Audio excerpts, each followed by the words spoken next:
Welcome to the Kingdom Women Podcast, a podcast by and for women who seek to fully and freely live the gospel reality of Christ's kingdom come. Through our candid conversations here, our desire is that our union with Christ will deepen and that his kingdom will come in us and through us, that we all may be free indeed. Welcome back, everyone, to the Kingdom Women Podcast. Today we are talking about relationships and ministry and missions. We have with us a couple of guests. We have Mr. and Mrs. Latin, or Drew and Lissel. Could you guys introduce yourselves and tell us a little bit about the ministries that you worked in together?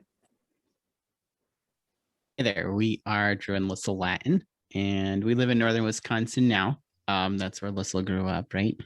Yep. And let's see, I guess the first thing we did together was start a children's ministry here on the Indian reservation where we live, or right next door to where we live. And 5 months after we were married, we moved to northern Thailand and spent the better part of 10 years there, involved in church planting, English as ministry, discipleship, working with a local pastor there with his church and stuff like that. Great to have you guys on. We also have with us the Beachies. Well, since I'm normally on this podcast, I'll introduce us. I'm Judy, my husband Jason. We didn't get married till we were in our late 20s. And so in our single years, we both were involved in a number of different ministry type activities. I taught school for a number of years. I volunteered at an inner city mission in Philadelphia, worked at a summer camp in Northwestern Ontario, started a kids ministry in my little tiny church in the mountains. And then when I moved to Indiana to take a teaching role here, also helped at a just beginning a kids ministry in a city near us. Jason spent a couple years in Belize, Central America, and also volunteered for almost 2 years at a discipleship center, Fresh Start in Southern Indiana. And then after we were married, did you want us to talk about after we were married, or were you just saying before? After too.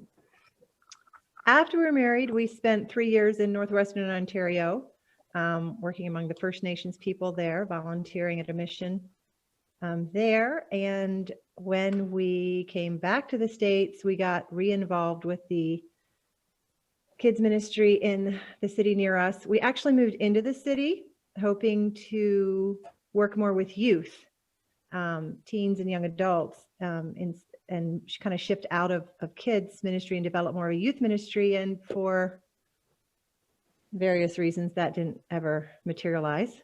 But we lived in the city for nearly 8 years.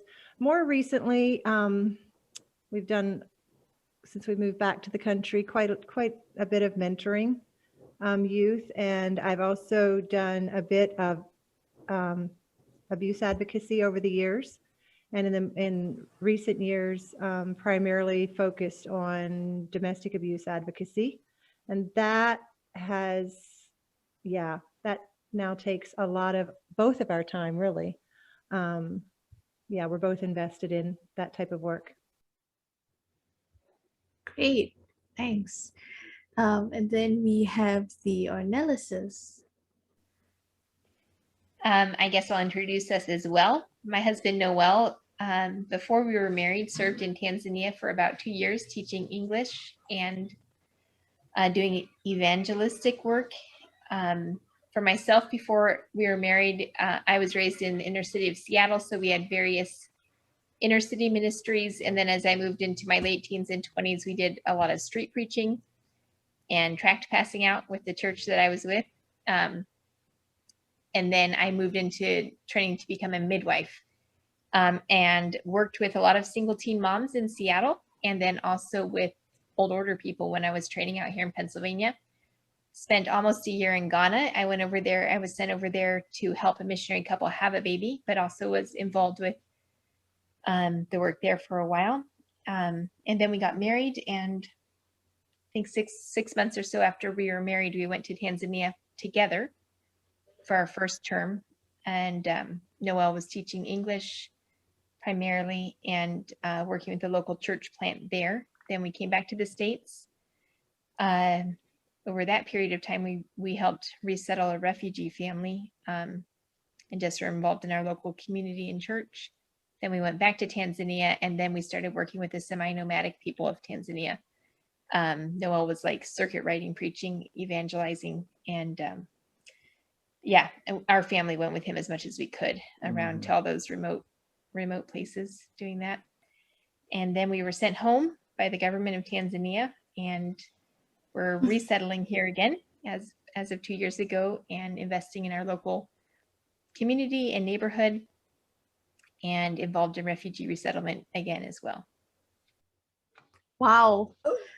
Both the Latins and the Ornellises, both of you started off ministry right in the first year of your marriage. Would you recommend that to anybody? I mean, 5 months and 6 months, that's quite, it's bad enough being adjusted to getting married, or good enough, whatever, but starting a ministry, that's pretty intense like that. That's big.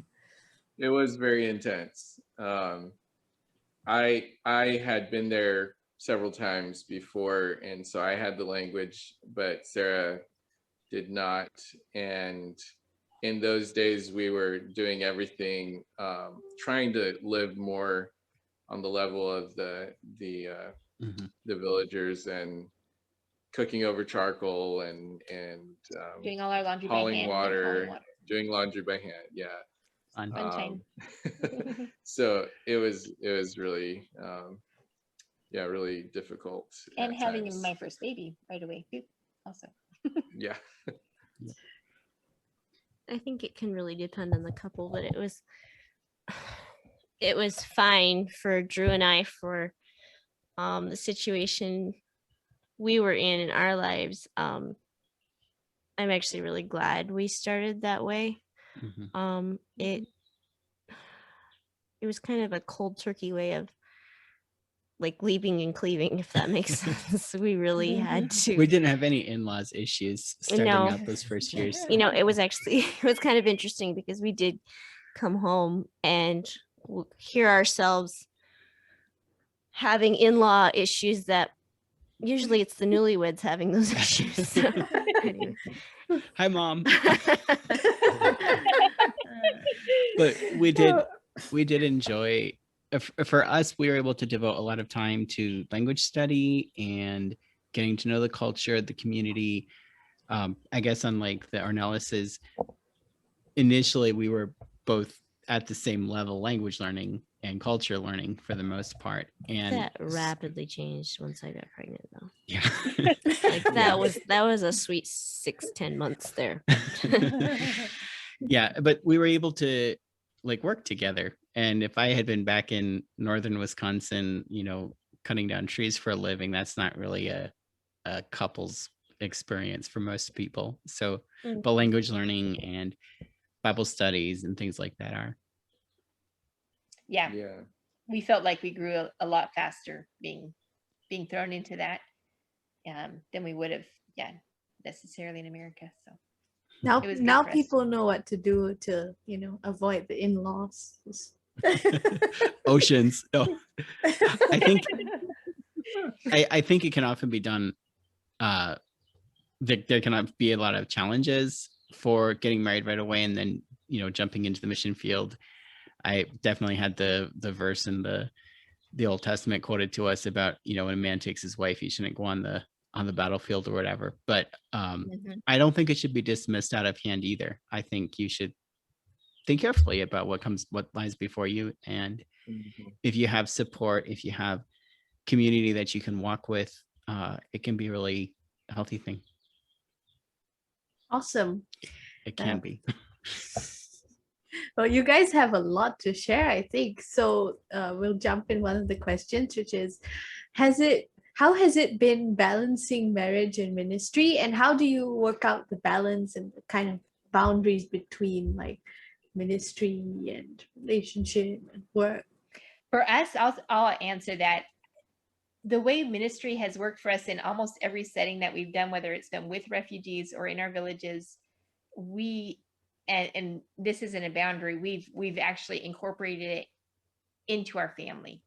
Not that we never had family time to ourselves, and we did establish a few things so that we had some time to ourselves, but so that it didn't feel like Noelle went out and did the ministry and I was just back home taking care of the kids. It took a lot of effort. Like, we got this little 3-wheeler truck that we would go way out into the bush together as a family and take our kids with us when he was going around. Sometimes I think we did that 2 or 3 days a week.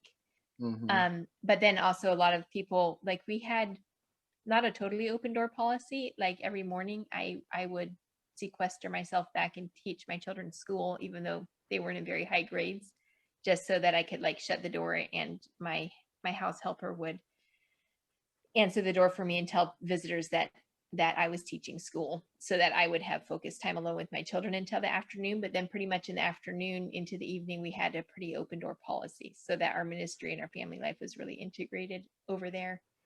And it's been kind of the same way here, working with our neighbors and the refugees. It's just part of what we do together. All your neighbors might be coming over now. Yeah, they do come over pretty often, but they're not coming over tonight. Shortly after we were married and on the mission field, a brother who had been involved in lots of church planting type scenarios, I asked him this very question: how do you balance ministry and family? And this is Alan Roth, if you know him. And he's like, actually, I don't think you do. I think if you're trying to, to pick and choose one or the other, you're doing it wrong. I don't remember exactly how he said it, since it's Alan Roth. He said it much more graciously than I would, but he was pretty pointed that the only really effective way of doing ministry with a family is to do ministry as a family. And with that, you need healthy boundaries, and you do need, like Sarah said, to have times where you shut the doors. But that's not but to feel like they're in conflict with each other, if there isn't, sometimes you do need to take steps back, right? But if there is that tension or conflict, instead of just saying, well, we're going to give time to the family, or I'm just going to sacrifice time on the altar of missions, you should probably step back and figure out what needs to happen so you can integrate the two more fully.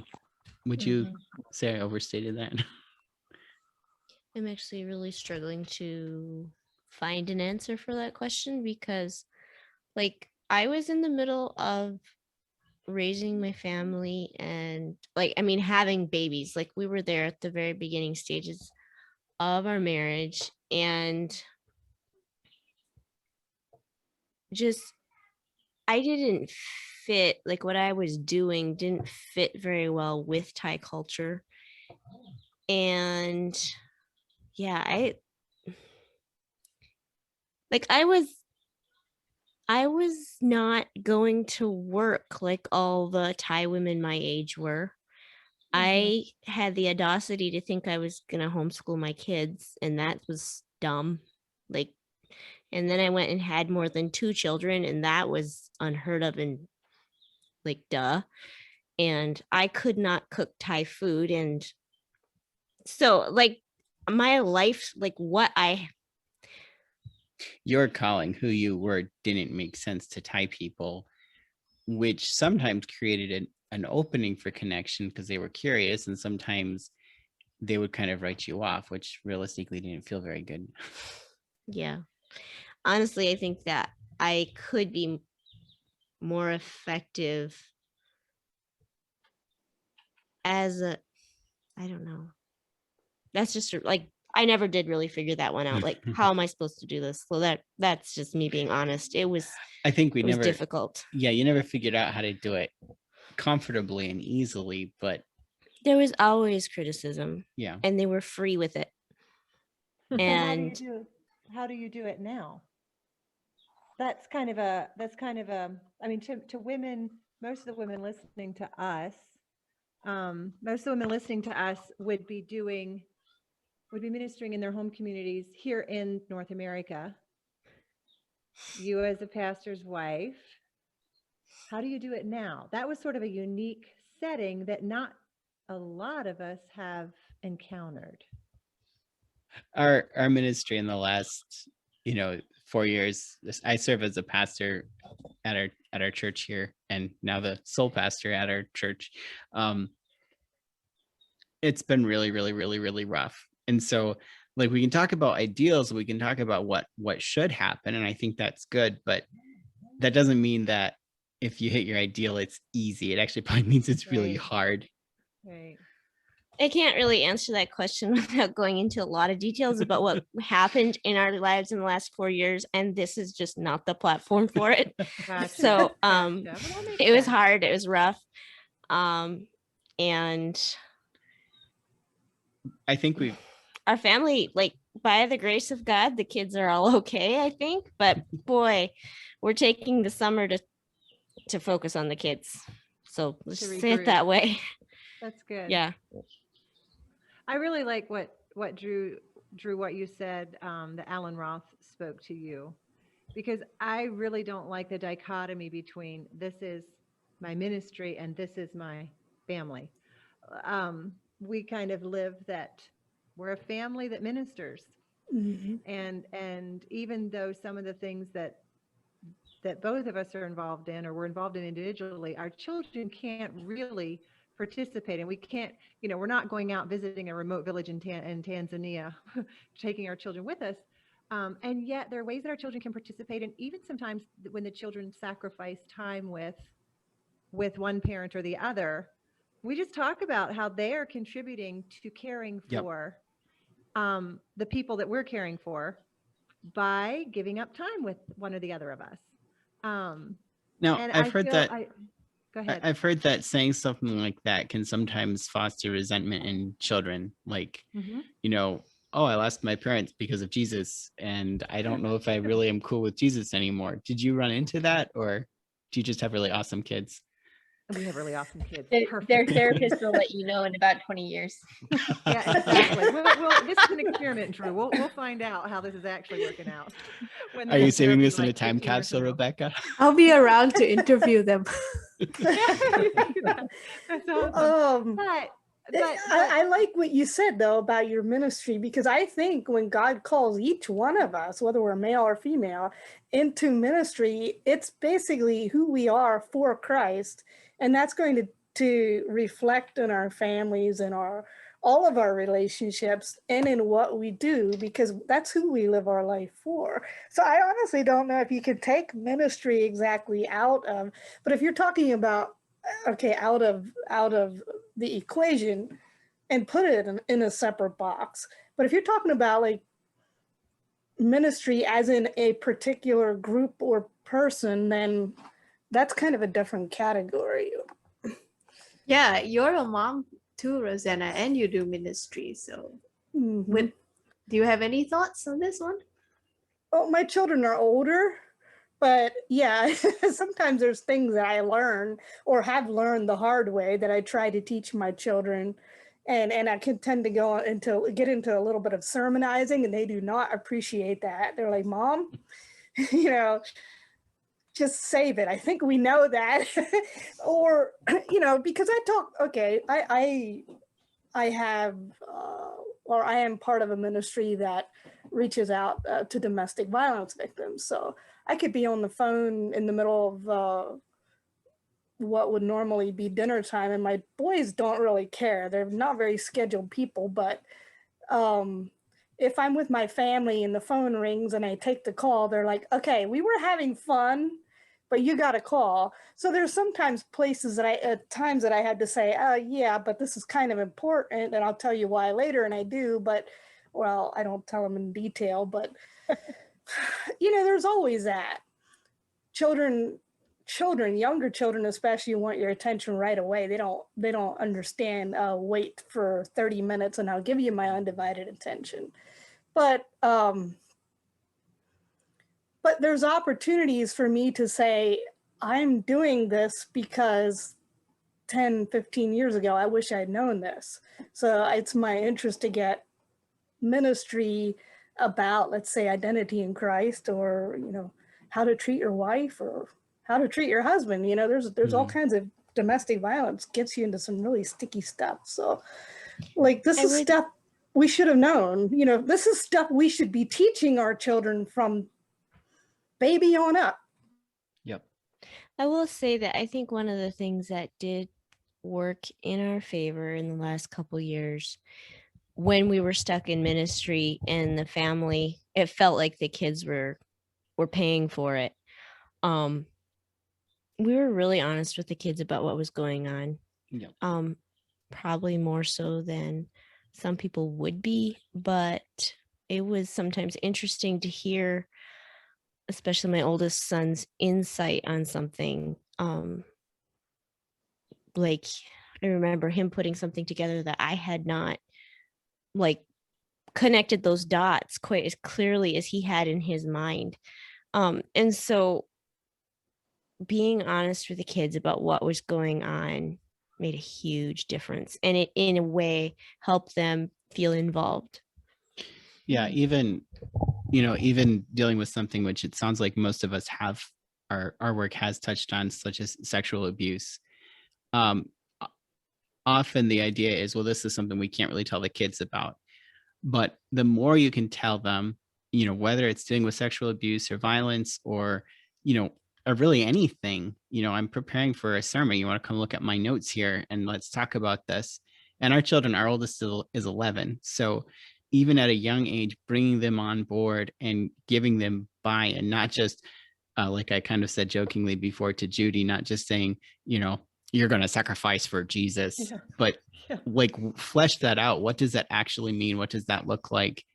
And then all of a sudden they're working with you and walking with you. And weirdly, even as 8 and 10-year-olds for our children, encouraging you in it and being cheerleaders together. Mm-hmm. Right. And I think that's the difference between what you referenced earlier, Drew, of you're sacrificing for Jesus. You got to give up your mom or your dad, for Jesus. It's that is really, that really distances a child from they're not engaged, but our kids are engaged in what we do. And sometimes we do it alone. Sometimes they're with us and can participate in whatever we're doing to care for somebody.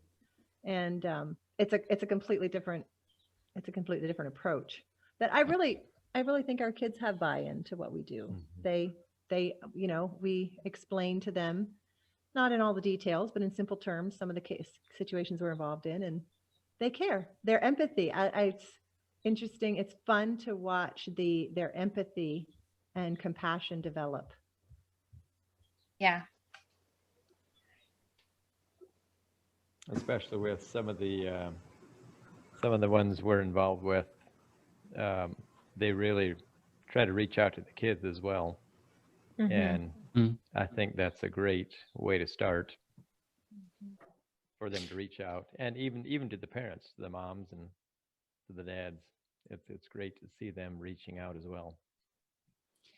So do any of you guys have thoughts about safety for children? Obviously physically, if you're wandering around in Tanzania, or sexual purity, obviously you talk about it, you educate yourselves. Even something like, for us, and I think for the Ornellises, we homeschooled our children while on the mission field, quote unquote, which kind of has an isolating effect for your children from the rest of the culture. And I'm wondering, did you have any questions about balancing safety and family and ministry? What did that look like? Yeah, safety, I think, just really made a point to teach them, communicate with them, keep their hearts open, and dealing with things as they came up. We did, we always knew where they were, and So with the children, the local children, we had a time every day that they came in every afternoon and they played in our courtyard or in front of the house. And either myself or we had, sometimes we had a house helper girl that would be supervising them. And then we would always wrap up that playtime clearly with like a little singing time or read a Bible story with them or something like that, and then send the children home when that time was over. So they definitely had chances to develop relationships and build relationships, but it was supervised. And I always was super, I don't know, so far I felt like we've had very good communications about sexual issues with our children. And in Tanzania, like there was no modesty. There was no, yeah, I don't know how it was for you in Thailand, but we lived in a community where alcoholism was rampant. And Mhm. so the children were like, they usually lived in Mhm. one-room houses, and the children were exposed to sexuality extremely young, very openly. And so there would actually be open sexual touching between children right in front of us sometimes. And we would use that as a teaching and a learning opportunity for our own children, to teach them what's safe, what's respecting each other, what appropriate boundaries are. So yeah, I mean, our children were exposed to things. The other thing with alcoholism is we literally had drunk men chasing their wives into our house, like in front of our children. Some of those things that were like super terrifying for our kids. We had children burned in alcohol who we like, they would fall into the vats of the boiling alcohol, and our children would watch us care for these suffering kids right in our house. So they would come to funerals with us. We had a woman who was dying of HIV next door that my daughters came with me when I was taking care of her the last few days of her life. So they saw a lot of really, really hard things, really young, but they saw it with us, and we talked and talked and talked through a lot of those things. As far as physical safety, that was like a scary thing there, because we had poisonous snakes, and we dumped our 3-wheeler over in the river sometimes and stuff like that.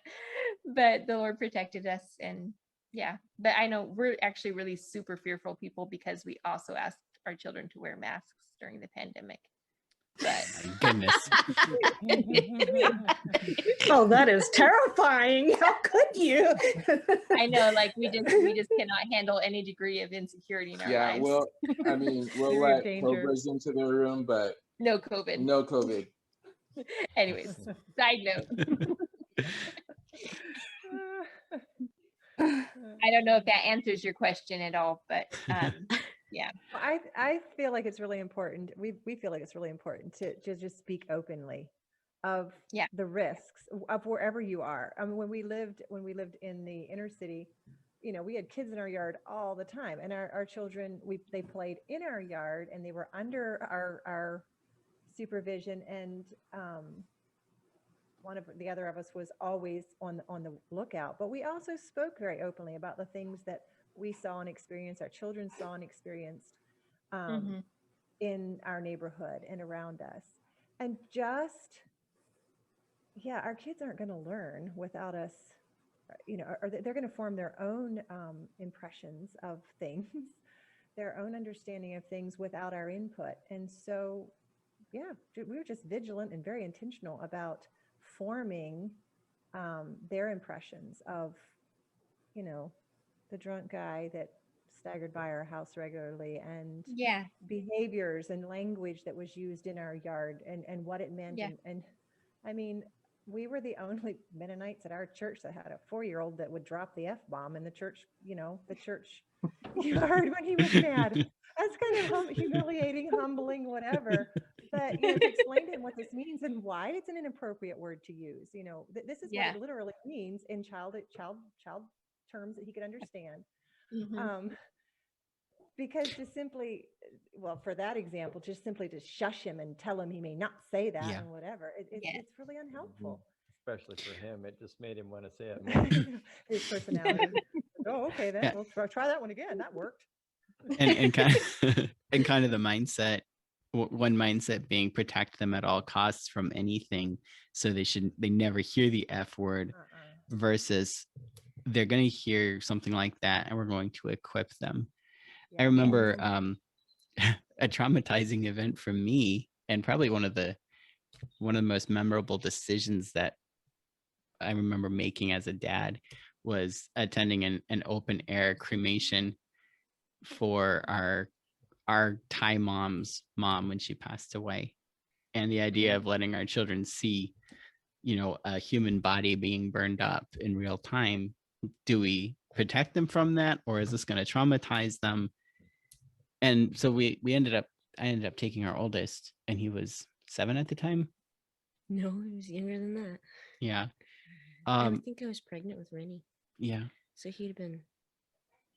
So he was probably 6 or so, and I think it was the right decision. But we're such a sterile, clean culture. You know, Americans are, and then on top of that, bring in a conservative and a Baptistish type upbringing. And you start to wonder how much benefit is there to being sheltered versus putting somebody out in the open. I think there's a balance there, but I think maybe we've balanced it way too far on the other side. We don't have to traumatize our kids and expose them to everything, nor do we have to shelter them from the realities of the worlds that they live in. And like I would assume, the little bit that I know of you guys, that before you took him to this open air cremation, you did some front loading and you prepped him and you explained what was going to happen. And so when we do that for our children, this is what's going on. This is what you're going to, probably what you're going to see, what you're going to experience. Just makes all the difference, because then they have a grid to process the experience through, which prevents, For myself, I'll say I grew up in the inner city, like a pretty rough part of town, from 7 to 17. So like my formative young years.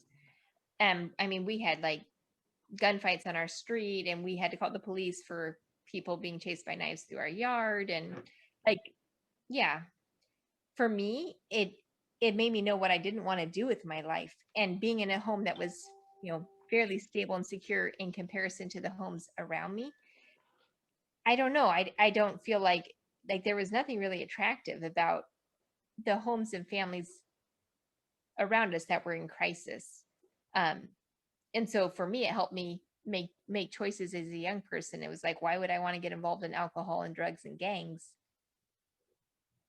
when I see what it does to my friends? Like I had a 13-year-old friend who got shot in the foot by the police, and just didn't look like fun to me. But that's what like audio dramas like Unshackled or things like that are for. Oh, okay. oh, groans. I liked Unshackled when I was a kid. Listened to it all the time. I remember, like, my experience, what I thought was my quote unquote knowledge about domestic violence was, from a sheltered Mennonite kid's perspective, as far as like reading books like Victorian what are they called? The Temperance era literature. Oh yeah. The Drunkard's Path. The Drunkard's, wait, what's that book called? The Broken Bottle or something. I remember reading that and thinking, oh, you have to be drunk to abuse your wife. And I'm like, oh, seriously. Oddly enough, it's usually sober people that beat their wives. And when they're drunk, they're kind of relaxed. I mean, it can go the other way too. But I remember, like, I have had so many people come up to me and say, oh, was he your husband an alcoholic? I went, no, he wasn't. And one person told me that the only time she ever felt safe with her husband was when he was drunk. So it's like, this is the Mennonite perspective of, let's say, domestic violence. Like, you have to be drunk to beat your wife or hit your wife or get mad. Even Fiddler on the Roof knew that wasn't true. Well, yeah.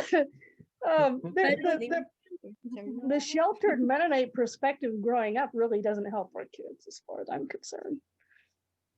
Oof. Actually, I think that's some of why so many kids and youth leave, is because they've been so sheltered, and all of a sudden all these things come crashing in and they're not prepared for that. And it's just, there's no foundation there for them. Speaking of like experiences over time, maybe you guys could think back to like your expectations, or like if you had a specific calling before you got married and how that was different before and after and all that for ministry. I'm just thinking, before we were married, Jason did these various things. He lived out of the country. He was, at volunteering at this training center. He did some other mission type, trips and stuff, whatever. So I just kind of assumed that this guy is a visionary kind of go-getter kind of person, like I am. And surprise. Yeah, indeed. And so it took us a while to find our rhythm, because as we've talked about before on this podcast, I am I'm the masculine leader here. I'm the one with vision. I don't fit the complementarian typical stereotype of what a woman should be, nor does he fit what a man should be, as take the bull by the horns and have great vision and charge ahead. So it took us a long time to find our rhythm, where it's okay for me to have vision. At least 3 weeks. At least. Give or take a lot. But it's okay for me to be the visionary, for me to have to be the sort of the initiator in some of these things, and for him to have more of a support role. Yeah, and that's blasphemy maybe to some of our listeners that's not this is not the way we do things. I should be backing up and letting him take the lead here. But once we found our rhythm, I think it took some time for each of us to be okay with ourselves and with the other one, because of the cultural as much expectations. because of the expectations as who we were ourselves and are ourselves. And I think the bigger part of that was the expectations that were put on us, or that we took on or that ourselves. Would you took on say that ourselves. comes from a wrong view of theology? Something that we've been taught wrong or understood wrong, rather than like you said, expectations that you felt were laid upon you. Mm-hmm. Mm-hmm. Whether Maybe by we just- ourselves or by others. Mhm. Yeah. What we internalized from what we understood was expected of us. Mhm. But when we were able to just live freely out of who we each are, with our giftings, our callings, our passions, Mhm. well, now I think we're a pretty dynamite team, actually. Look And out. Aw. it's been really freeing. Go ahead. I'm gonna come around from the other side. Agree with everything you said, but I think for me, I had expectations about what I wanted to do. I grew up reading Hudson Taylor and George Mueller and all these, these stereotypes of the ideal white missionary. And And your wife spoofed them. yes, my wife made fun of them.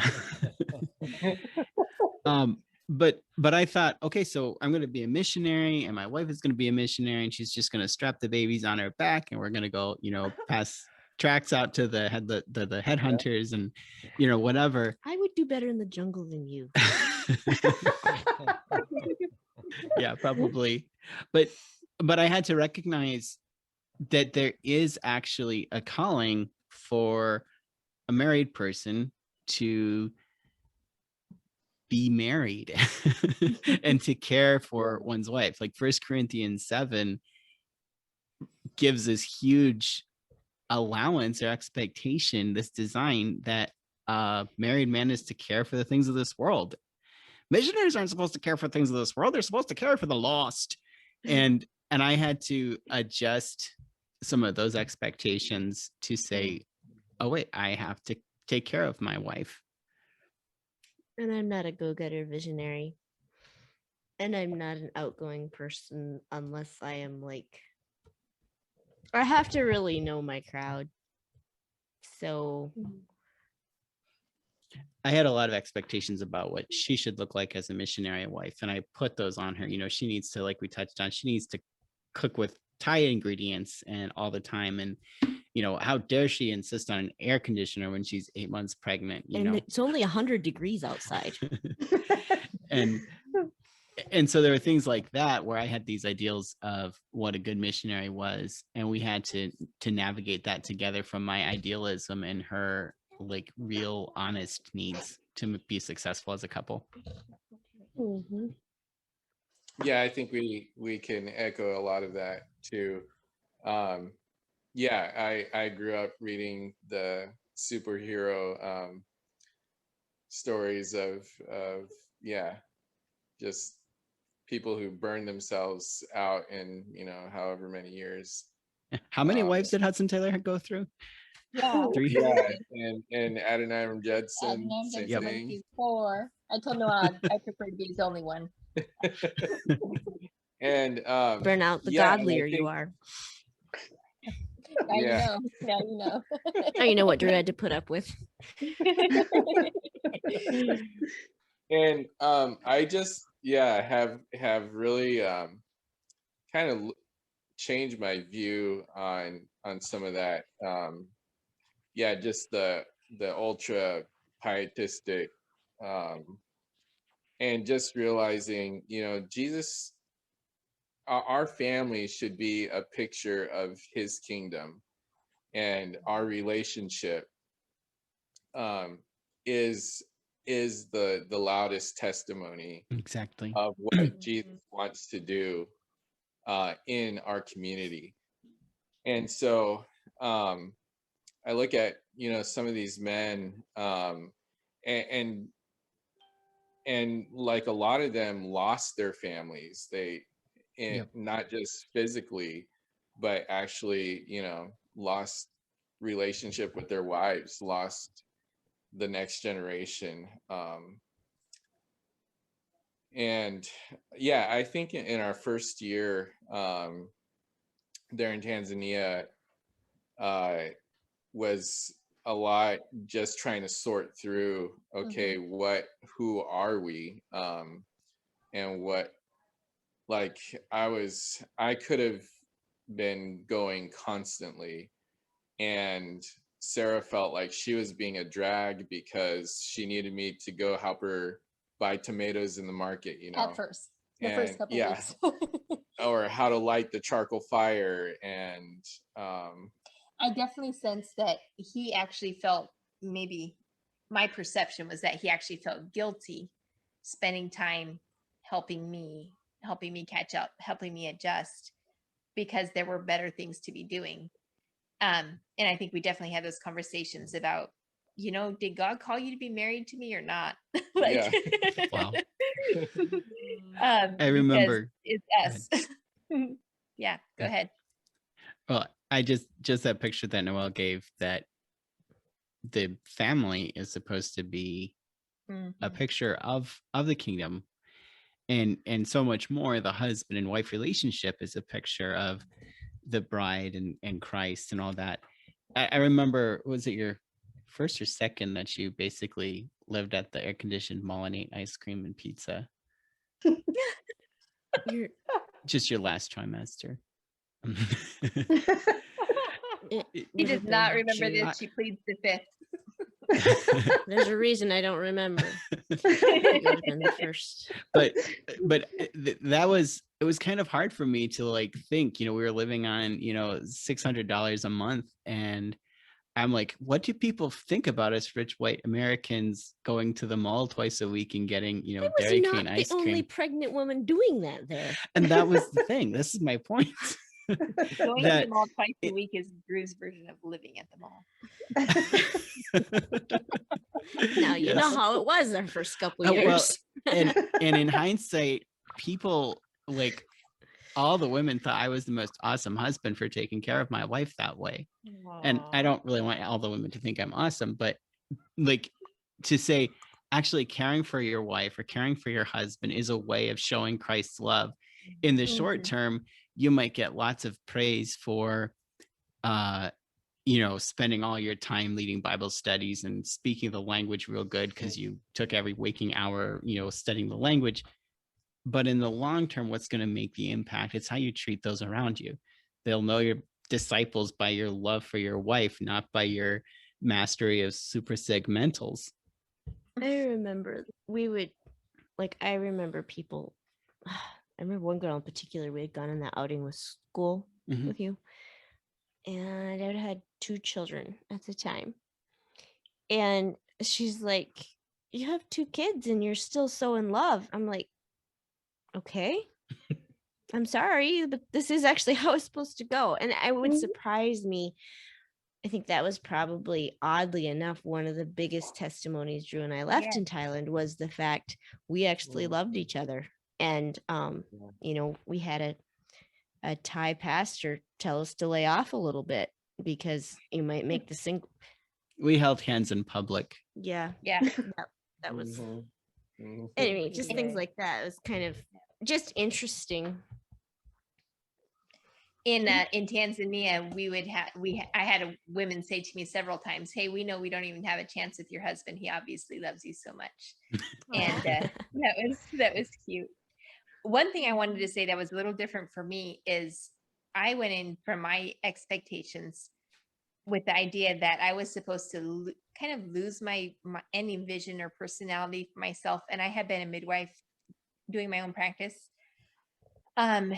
And I actually, when I started to have opportunities to even exercise that over in Tanzania, I would feel like super guilty if Noel would be like, "Hey, I'll stay with the kids and run help that lady who's having a breech baby." I would actually like feel super guilty to leave the kitchen and go do something else. But Noel was always so encouraging, like, God gave you those gifts and use them for his kingdom. That had to really switch for me. But yeah, there was definitely a period where I thought, all I need to know is figure out what Noel feels called to do, and then work my butt off to make that happen.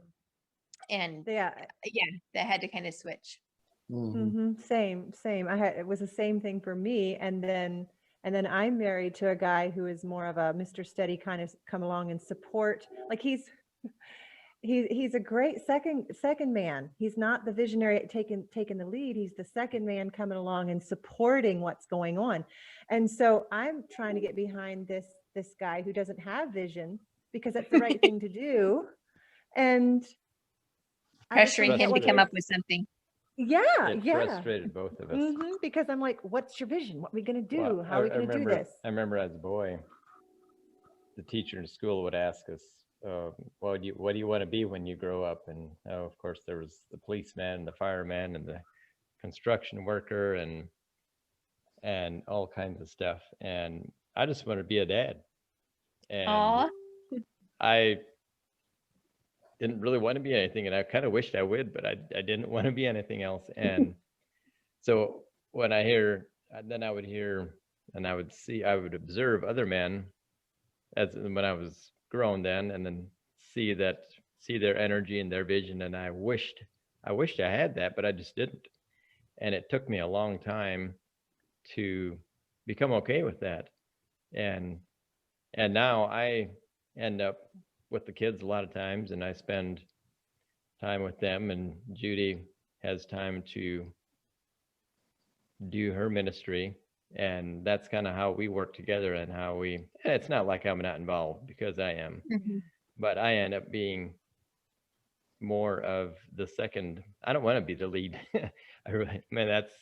I like Judy said, I do much better supporting and coming alongside. She has the wild, crazy ideas, and I help make them happen. And rein me in when necessary. But also in that, I just want to say that in that vision of, I just want to be a dad. We had about 10 years of infertility. 7 years into that, we adopted our oldest. But in those years of childlessness, we had lots of opportunity in the different ministries you're involved in for him to love on and really father kids who didn't have fathers. And so God gave him that vision as a boy, and he's lived that out, and he's the best dad I know. I mean, I wish I could have had a dad like him. Noel has a lot of visions and a lot of ideas. He's a dreamer, that's for sure. But he really only ever intends to maybe do 10% of them. But when I first got married, I was like, man, I'm supposed to make all this happen for him. And he would be like, hey, one of the more recent ones, he's like, hey, let's buy 10 houses in Harrisburg, and we'll like lease them to own to immigrants. And my mind's like making lists. Okay, we need, and completely overwhelmed instantly, because I thought, okay, this is our next big thing in life. And he was just like talking out loud. I don't know.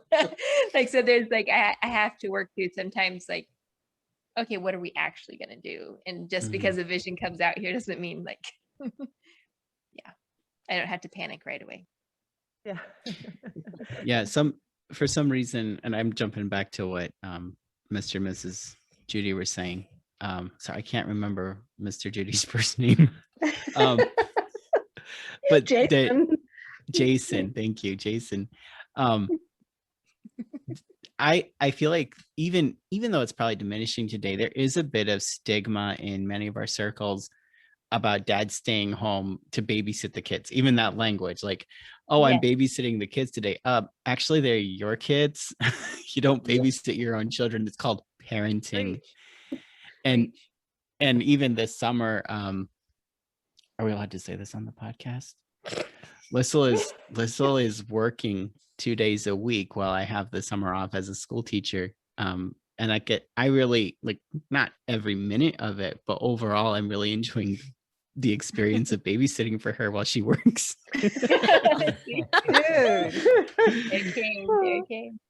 And I think that what I'm trying to get at is that some dads actually, if they're given the opportunity and the stigma is removed, would really love the chance, a couple days a week to be at home with their children and to speak into their children's lives in a day-by-day sort of way.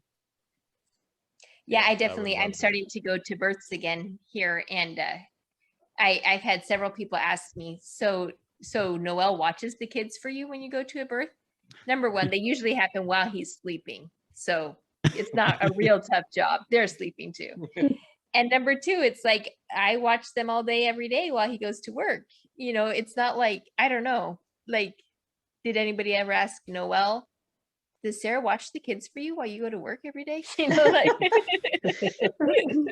And lest people think we're getting unbiblical here or something. So much of this is actually just stereotype that developed in Victorian England during the Industrial Revolution. Yeah. But so much of the Old Testament scriptural patterns of the dads are around more. And I'm not saying that it's prescriptive one way or the other, just saying that our cultural expectations are definitely not biblically prescriptive. So ministry, when you talk about women's ministry, men's ministry, they are what God gives us. It's not just a formula or something set aside that this is ministry and this is home, or it seems like it's blending in, becoming a personal investment for each one of us, not just women or men. Well, speaking about like men and women in a kind of like a larger picture, just for even just men and women in general, how would you say, they can better partner together, like in the church or in ministry, to like build the kingdom, to like, not be at odds or not be competing, but like partnering in the kingdom, and not just for married people as well? Well, for one, we should stop gendering ministries. We should stop assuming what kinds of ministry a woman can do and what kinds of ministry a man should do. You could even look at like kinds of Bible studies and topics, fruits of the Spirit. A woman's going to study the fruits of the Spirit and a man's going to study, the life of King David. Why? And so there are some arbitrary distinctions we make where we should, as men and women, should be approaching scripture and approaching kingdom life without the gender binary. Just practically some lessons we learned. I worked a lot with single women when Lissel would be at home taking care of the children. I would be doing English classes or studying language or planning church services or whatever with single women, because there were a lot of single women in leadership and full-time ministry type roles in the church we were in. And it was great. And we weren't afraid of that, but we had to process that partially from our cultural expectations, but also just practically. And I think there was one sister that, like, I respect her. She's maybe 10 years older than we are and single. And I respect her as much or more than just about anybody else I've ever worked with. But I was teaching English classes with her 3 nights a week. We were curriculum developing throughout the week. We did Bible studies. She was my Thai teacher, or she was going to be. And we just had to get to the point we're talking about it as a couple. Lissel was like, I'm not sure I'm comfortable with you spending, yet another 3 hours a week. And I'm like, yeah, I get it. Like, she didn't not trust me, but well, I was like, you're getting to the point where you're spending more time with her than you are with me. With the context of our ministry, I was concerned for the girls. Like, the one thing that some Thai women wanted was a farang guy. And it's like, okay, so let's just be careful here. Yeah, and that was kind of my point, was not to get weird about it, just to be open. There's sometimes this mindset of, oh, well, we're so far above being careful. Like, of course, nothing would ever happen. We're not even going to acknowledge the existence of tension between genders. It's far better to be honest about that rather than either paranoid and never let it happen, or on the other hand, just pretend you're Teflon and it's never going to be an issue. Yeah. Just push through it and be honest. And yeah, if it feels weird, we'll acknowledge the weird and keep doing it, keep working through it. And so I continued to work with her, with that sister, but I ended up not taking more Thai classes from her, one-on-one Thai classes. And that was great. And she appreciated it too. We had others from the outside that were telling us, oh, you really need to study Thai with her again. And I felt pressured to do that because of the guy telling me to do that. But once we talked to her, she's like, yeah, I thought it was getting a little weird too. And she was really great. Mm-hmm. I think when you're just out of personal testimony, I remember after I left my husband, I was dealing with guys a lot because of like talking about our situation. They didn't really put a lot of women in charge of, which is also a mistake. But anyway, long story short, I remember being confused about how do I relate to a guy that's coming over. He's married, I'm married. He comes over quite a bit. We talk about finances and take care of problems.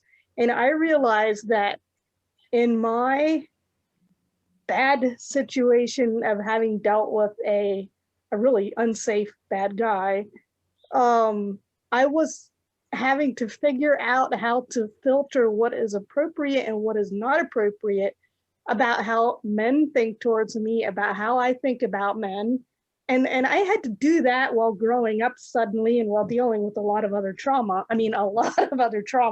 So, it was a really good learning experience that I cannot ever simply just let relationships go unquestioned or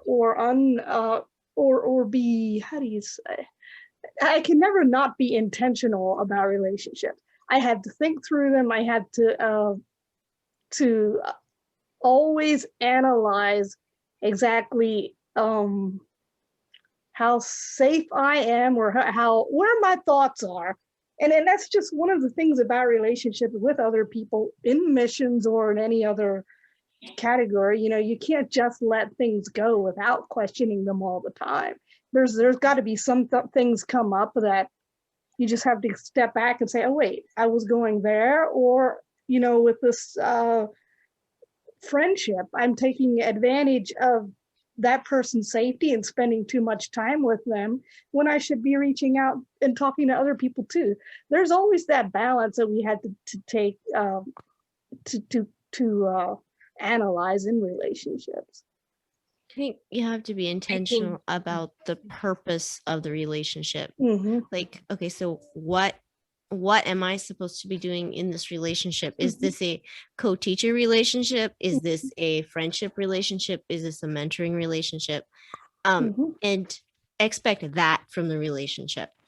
And with that said, some of our very closest friends, both Thai and foreigner, or white skinned people, were single people, because we were a married couple, and basically everybody else that was on the mission field that actually was serving in the same kind of way that we were was single. So some of Melissa's closest friends were single guys for a while, and some of my closest friends were single ladies.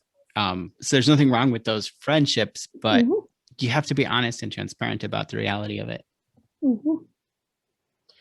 What going back to kind of maybe the way you phrased the question in the beginning, Rebecca, how do we incorporate men and women better together into ministry? Another thing that I think maybe in our Anabaptist circles, at least the ones we've moved in, is that we don't bring women's voices on early and thoroughly in Mhm. ministry processes. Mhm. It's kind of like the men get together, they have a meeting, they may all go back and talk to their wives, those that have wives, Mhm. and then they might get their wife's feedback, and then they bring it back to the next meeting and reinterpret it for the men again. And if the women would have just been on board early and Mhm. involved and their voices appreciated and expected, it would actually make things more efficient and Mhm. bring a whole perspective into Yeah. whatever ministry it is that is missing when we intentionally exclude 50% of the body from any kind of So can you Right. speak into that a little bit more though, Sarah or Noel? Because the we now have, when we have church meetings, it's a church meeting for everybody that's plugged in and part of the church. But for years it was men's meetings, and we did exactly what you're talking about, where the men kind of make a decision. Oh, I'll talk with it about your wives, which totally leaves the single sisters out of it altogether. Yes. Mhm. And then it's the kind of wi- like the train's already going down the tracks, and then we have to go back and like say, actually, one of the wives, has a had this problem. really important point. Yeah, and it's just, and sometimes it's just stupid conversations happen because there aren't any women around. Like, I've Yes. been Yeah. a participant in many of those stupid conversations. But if you're in a context where it is a male dominated, like, no, the men sit down and make the decisions, and this is, coming from a doctrinal position where the women are silent in leadership decisions. What are ways, when there's a prior theological restraint on women voices, how can we still incorporate women into that? Or is it just a lost cause? I was going to say, can Right. you? Can you? I was Women's gonna- voices are it's gonna be a restricted. lot harder. Like, yeah. Is there a way to incorporate restricted voices? I thought the Um, whole That's an point of oxymoron, right? complementarianism is that women are different and therefore have something to add to that, contribute, right. help. mhm. I'm just saying there are a lot of churches and ministries that are seeking to be healthy and incorporate female voices. But again, because of a prior theological conviction, they're like, well, if we have a leadership meeting or we have a men's meeting making important decisions, we don't really want the women speaking in those meetings because that feels like a violation of 1 Corinthians 14 or something. I feel like Yeah, one of the manifestations, I think, is the segregation that happens like in homes. We have what we call hospitality, where families are invited over after church for a meal, and it's like, oof, like there go the men, there go the ladies, and men are they can be talking about theology, but the ladies are talking about babies and cooking and sewing and whatever. And sometimes more important thing. Sometimes more important things, but I would like to see those walls coming down, and somehow being okay to talk about those things together. At least in a casual setting, you're saying that the community should be able to sit down and women should be free and comfortable to share their Yeah. thoughts, at least in that setting. Yeah. So we I feel know like- in that way we would know, like I, as a guy meeting with other men in the men's meetings to decide standards for a woman's covering, we would at least know the women will end up to say, oh, wait, a white covering is really impractical. We should allow black too, or something like I'll that. never get my way from that. Yeah. One thing I'll say is if they learn to listen to more women's voices, I think men in cultures where we only hear our wives' voice, or they only hear their wife's voice, they think all women think like my wife if they don't Oh, really yes. hear other voices clearly. And so they're like, hey, I heard my wife. She gave me the female perspective, and this is it. Mhm. That's why we definitely need to learn to listen. Well, and as a on group. top of it, all women think like my wife, as filtered through my hearing, which is also filtered through her own expectations she places on herself as my wife. So it can get really skewed. Right. Now I'm going to come in and I'm going to do the not all Mennonite, not all Anabaptist, not all plain people, not all conservative Christians thing, because like I relate to what you're saying, because I grew up in those kind of settings, and we were in those types of settings the first 10 years of our marriage. But the mission organization that we were with in Northwestern Ontario, in the administrative meetings, we wives sat in on all those. And when team decisions were made, and I feel like, and that was I feel like that mission organization taught us so much about what it means to incorporate all of the body in decisions, in the work that's done, and valued women like I had never been valued before. And it's kind of set the bar really high for me. So then we moved back to our community, and it was not that way. Now we are now in a different church setting, and we don't have men's meetings where decisions are made, women aren't there. And our committees and things in our congregation, the wives all are on those committees with their husbands. And it's a completely different experience. Wow. It's a lot of fun. I mean, and we're way more effective. It feels because it feels like a church decision rather than a men decision. Probably the biggest thing I hate about men's meetings is trying to explain them to my wife when I get home. Well, there have been so many times when there's a meeting that Drew's involved in that I'm not, that there was like, he might have told me everything else about the meeting, but the important detail that I needed to do such and such. Yeah. Oops. Yeah. Yes. So, and that, I'm not even putting that on him necessarily. It's just, If you would have been there, It's you what would have happened. known. Yeah. Mhm. It's what happens. And you can't recreate the atmosphere or the The spirit of a meeting or the something. spirit Yeah. that's there. That's one thing that when we set up Life Ring, we made it a general rule that if a guy's on, his wife's on too, if there's a married couple, and we just have women and men, but basically there's 3 couples and the women are included in all the decision making and all the voting and whatever happens. Because when you're dealing with a mission field, you're dealing with men and women, so may as well have everybody in there, Well, I mean, like in Romans, Paul was always talking about women as if they were co-laborers and partners in the ministry. Theologically, I think there is a tension between the idea of like one body, the church, and unity and being of this. Like in Acts, they were of one mind, they were meeting all the time, and they were making decisions together. It wasn't the apostles deciding who the deacons were, it was the entire congregation that was meeting together. And anyway, it's really interesting reading Acts about that. So, we are a women's podcast, so we're kind of looking at it from women's perspectives. So how do we achieve like the ideal of men and women as co-laborers in the kingdom, and how do we involve women's like strengths and gifts more and intentionally in the context that our listeners and most of y'all would be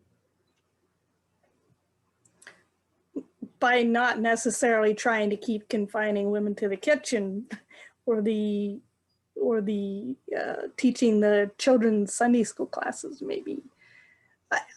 One of the ways that our church does is we have women Sunday school teachers for the adult women. It's like we have a women's class and a men's class, and some people have a men's class, or I should say a coupled class, and then have a guy to teach, which is fine with me, whether it's a guy or a lady. But I think that it gives us women a chance to get to know each other when it's just us, or I don't know. We have couple Sunday school classes together too, but I like hearing from women, theological things from women, not just, oh, hi, did you can peaches yesterday? We canned about 20 bushels, or I can hear your accent like become Pennsylvanian. Yeah, I come from Pennsylvania now. We do canning peaches here.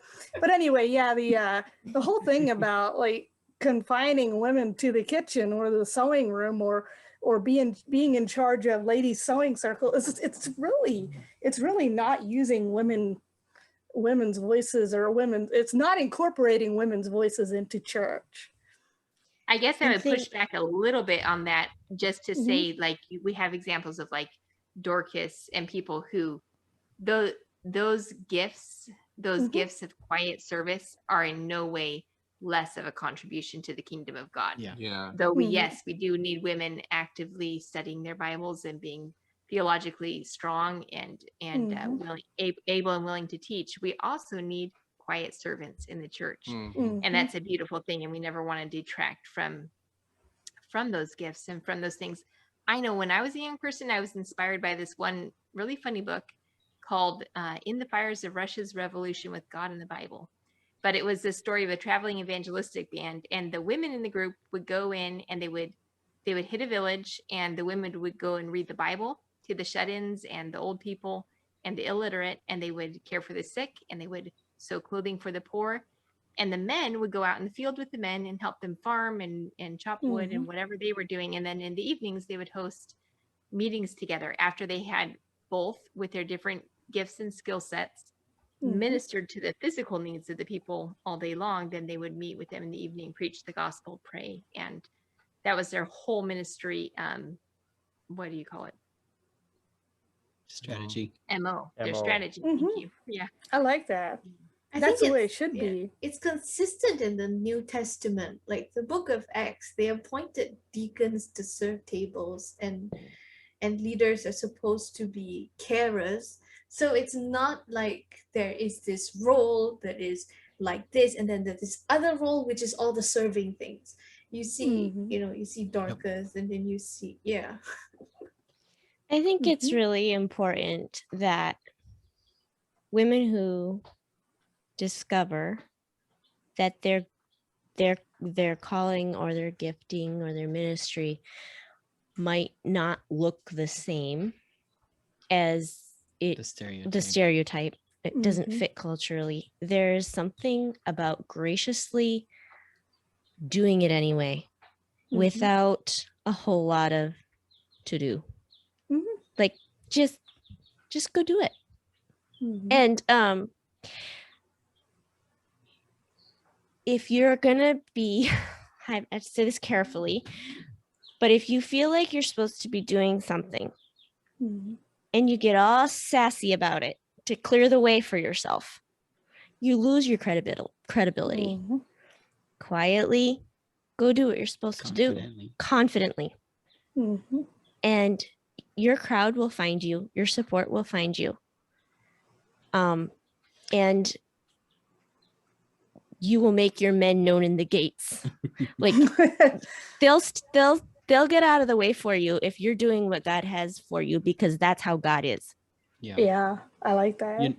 You're not seeking to make a statement about Mhm. yourself. And we've joked online, and I think you guys have some on this podcast about like free sister. Yeah. It's not trying to establish and push forward a message about yourself, but a message about Jesus. Yeah. And if you're focusing it on, okay, so with my giftings, I'm more of a Judy, and I'm a go-getter, and I have a vision, but my gifting and what I'm going to do isn't about being a Judy and letting everybody know that it's okay to be a Judy. I'm just living it out. And it's hard to argue against that. I was going to offer something kind of on the other side, totally supporting what Rosanna said, but also for me, because in some ways Lissel is more of a stereotypical Mennonite housewife. I should take that back. Yeah. Yeah, but there, I think you have chickens. Okay, maybe I'll retract that. But Neither one of us fit molds right. But what I found is that we need to expand women's roles, and women should expand their roles, and we should support them in doing that. But we also need to elevate the roles that they do tend to have. Yes. Because it does tend, generally speaking, women do tend to can more peaches than men do. And there's nothing wrong with that. And I found And we myself have the over and babies, over. and we raise the babies. And Yeah, I like women the tend to have a babies lot too. more babies than men do. Mhm.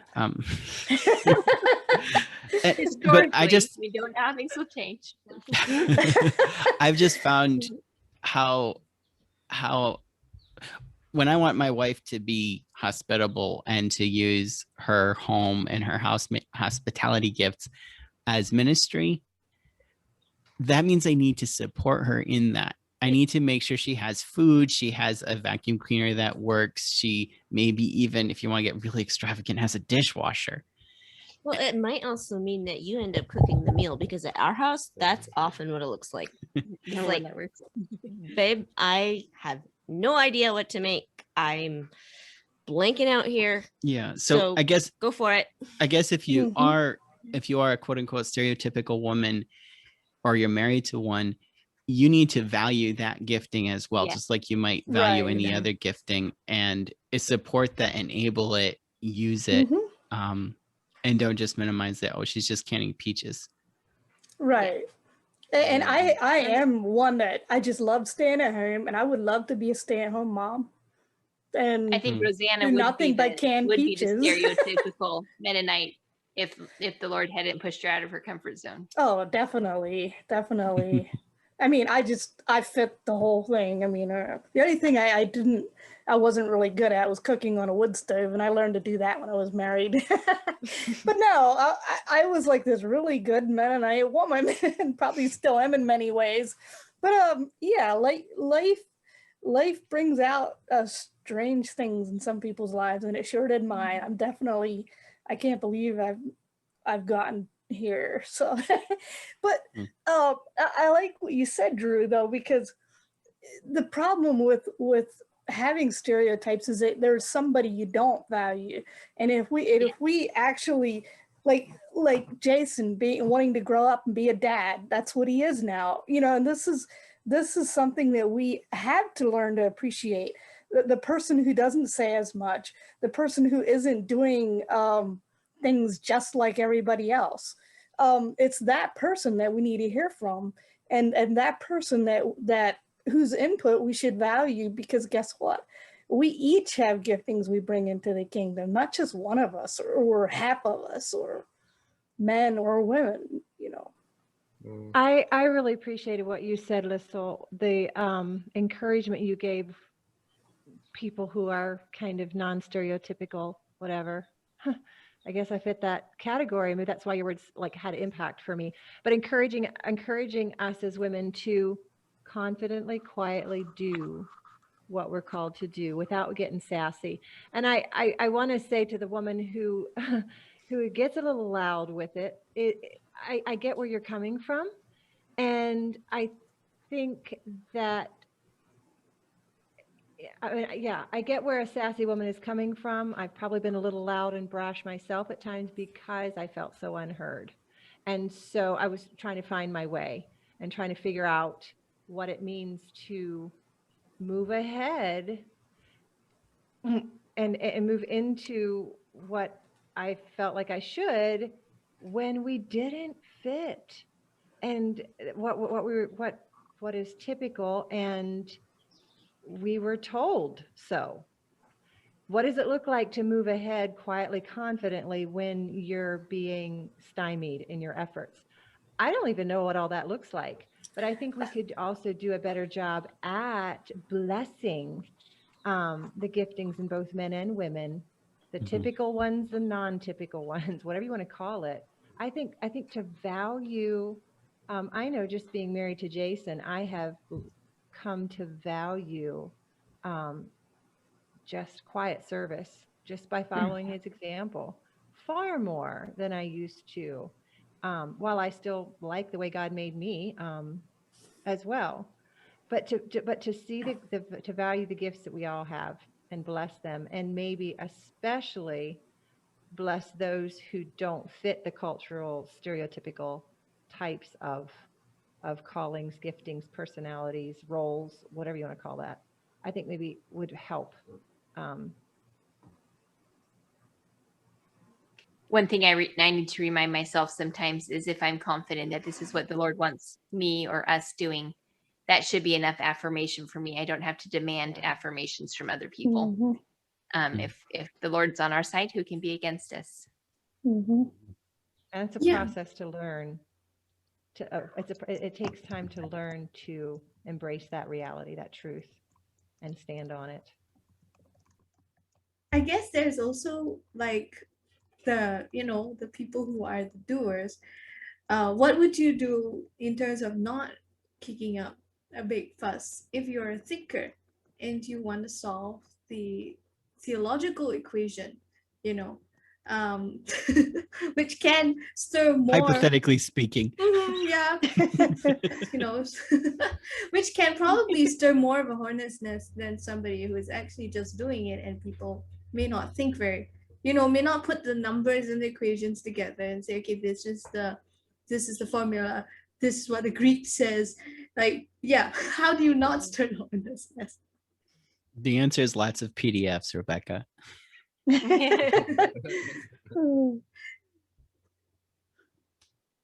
I actually don't have an answer for you. I don't. Like, for me, I am probably your polar opposite in that I will know what's right or wrong long before I know why. And so, and it takes both to make the world go round. So I think as I'm thinking about this, the verse that keeps coming to my mind is a gracious woman retains honor. Did you see that on a church sign today? Is that why that's in my head?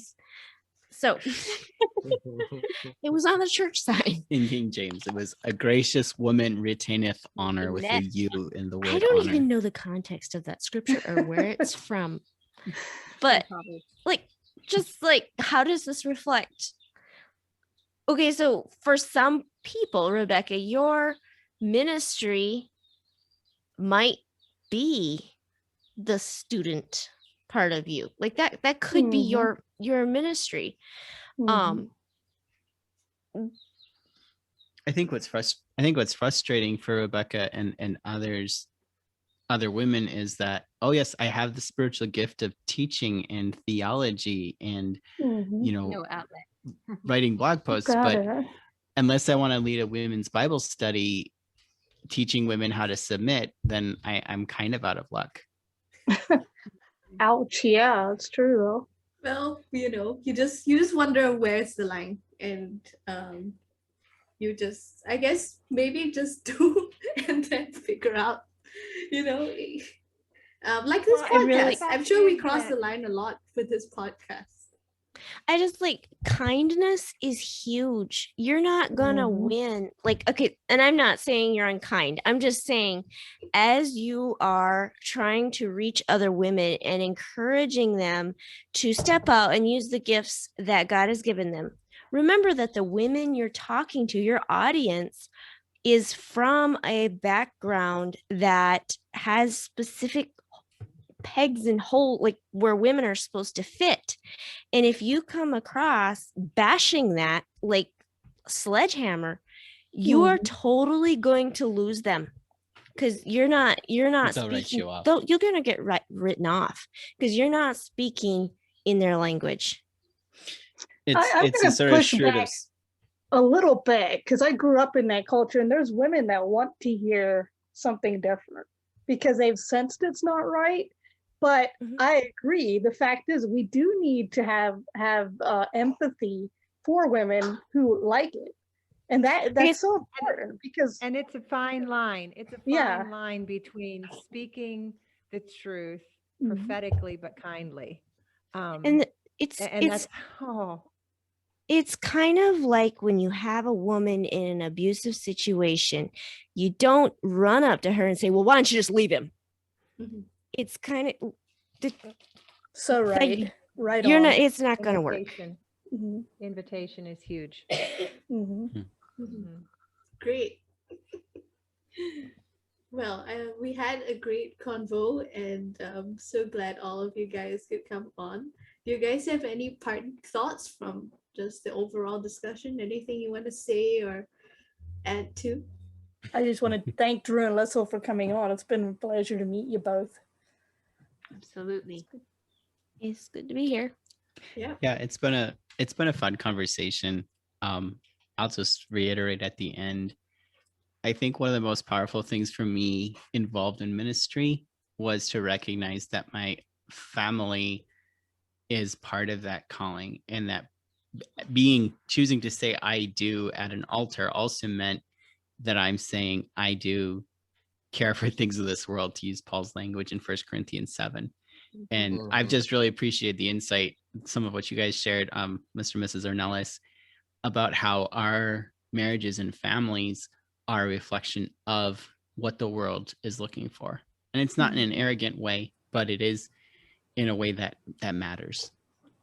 Do you want to do a trivia question? What's your favorite summer treat? I like a Hawaiian Blizzard from Dairy Queen.